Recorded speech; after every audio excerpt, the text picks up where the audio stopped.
अथ तृतीयोऽध्यायः। अर्जुन उवाच ज्यायसि चेत् कर्मणस्ते मता बुद्धिर्जनार्दन तत्किं कर्मणि घोरे मां नियोजयसि केशव। व्यामिश्रेणेव वाक्येन बुद्धिं मोहयसीव मे तदेकं वद निश्चित्य येन श्रेयोऽहमाप्नुयाम्। श्रीभगवानुवाच लोकेऽस्मिन् द्विविधा निष्ठा पुरा प्रोक्ता मया नघ। ज्ञानयोगेन साङ्ख्यानां कर्मयोगेन योगिनाम्।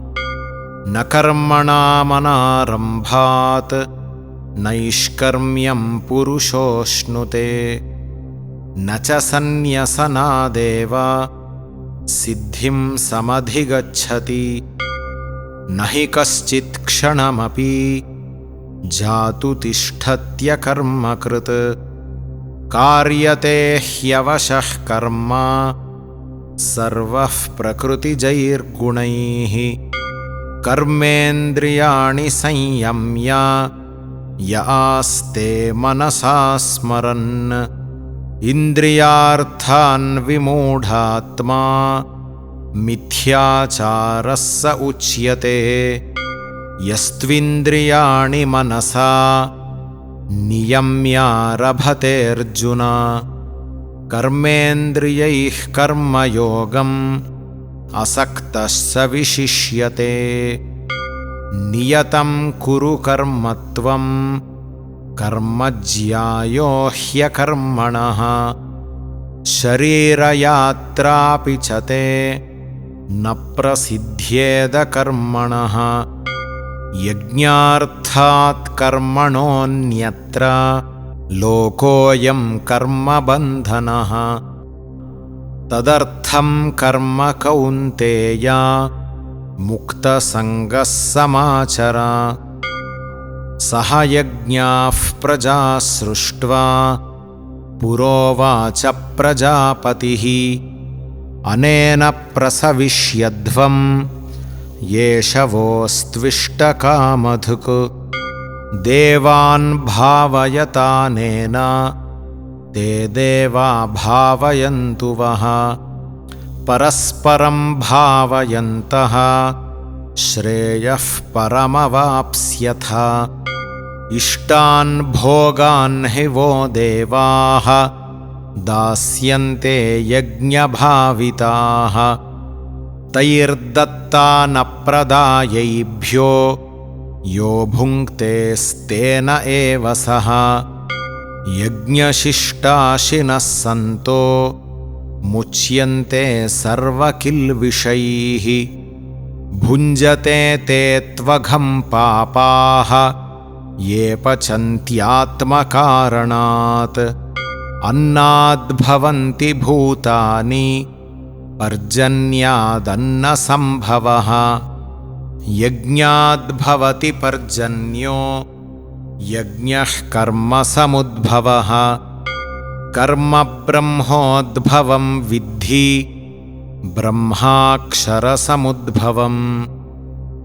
तस्मात् सर्वगतं ब्रह्म नित्यं यज्ञे प्रतिष्ठितम्। एवं प्रवर्तितं चक्रं नानुवर्तयतीह यः। अघायुरिन्द्रिया रामो मोघं पार्थ स जीवति। यस्त्वात्मरतिरेव स्यात् आत्मतृप्तश्च मानवः। आत्मन्येव च सन्तुष्टः तस्य कार्यं न विद्यते।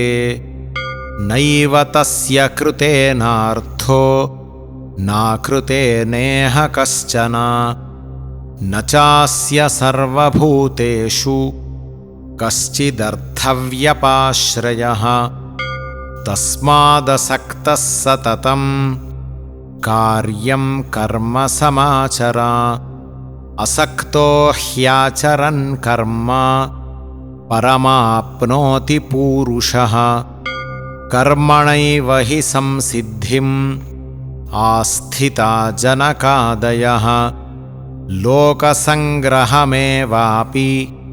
सम्पश्यन् कर्तुमर्हसि यद्यदाचरति श्रेष्ठः तत्तदेवेतरो जनः स यत्प्रमाणं कुरुते लोकस्तदनुवर्तते न मे पार्थास्ति कर्तव्यं त्रिषु लोकेषु किञ्चन नानवाप्तमवाप्तव्यं वर्त एव च कर्मणि यदि ह्यहं न वर्तेयं जातु कर्मण्यतन्द्रितः मम वर्त्मानुवर्तन्ते मनुष्याः पार्थ सर्वशः उत्सीदेयुरिमे लोकाः न कुर्यां कर्म चेदहं संकरस्य च कर्ता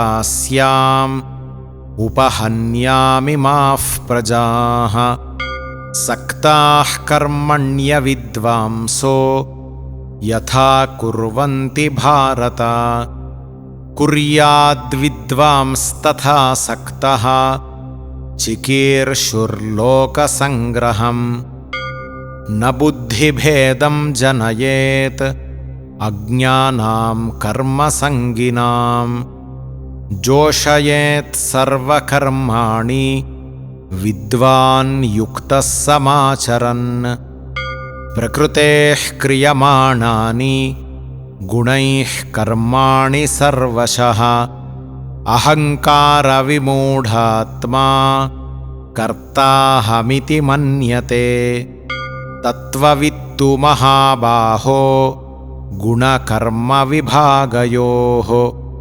गुणागुणेषु वर्तन्त इति मत्वा न सज्जते प्रकृतेर्गुणसम्मूढाः सज्जन्ते गुणकर्मसु तान् कृत्स्नविदो मन्दान् कृत्स्नविन्न विचालयेत् मयि सर्वाणि कर्माणि सन्न्यस्याध्यात्मचेतसा निराशीर्निर्ममो भूत्वा युध्यस्व विगतज्वरः ये मे मतमिदं नित्यम् अनुतिष्ठन्ति मानवाः श्रद्धावन्तो न सूयन्तो मुच्यन्ते तेऽपि कर्मभिः ये त्वेतदभ्यसूयन्तो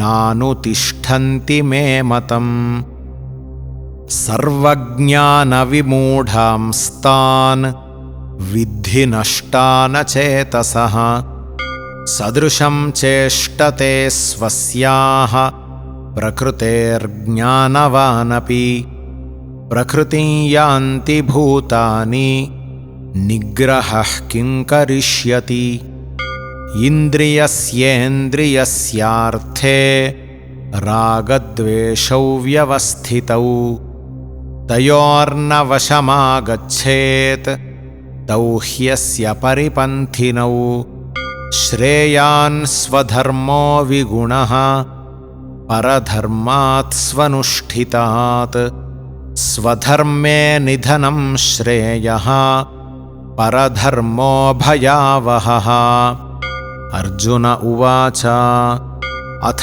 केन प्रयुक्तोऽयं पापं चरति पूरुषः अनिच्छन्नपि वार्ष्णेय बलादिव नियोजितः श्रीभगवानुवाच कामयेष क्रोधयेषः रजोगुणसमुद्भवः महाशनो महापाप्मा विद्येनमिह वैरिणम् धूमेनाव्रियते वह्निः यथादर्शो मलेन च यथोल्बेनावृतो गर्भः तथा तेनेदमावृतम् आवृतं ज्ञानमेतेन ज्ञानिनो नित्यवैरिणा कामरूपेण कौन्तेय दुष्पूरेणानलेन च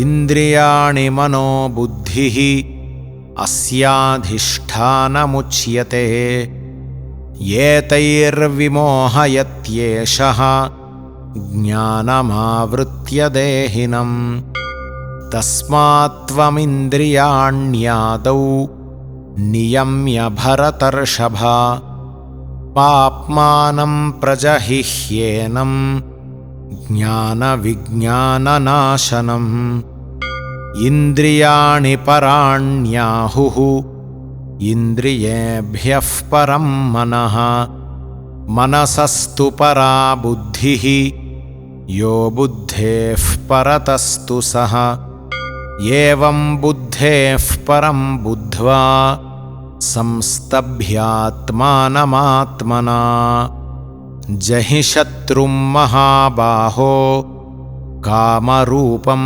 दुरासदम् ॐ तत्सदिति श्रीमद्भगवद्गीतासु उपनिषत्सु ब्रह्मविद्यायां योगशास्त्रे श्रीकृष्णार्जुनसंवादे कर्मयोगो नाम तृतीयोऽध्यायः।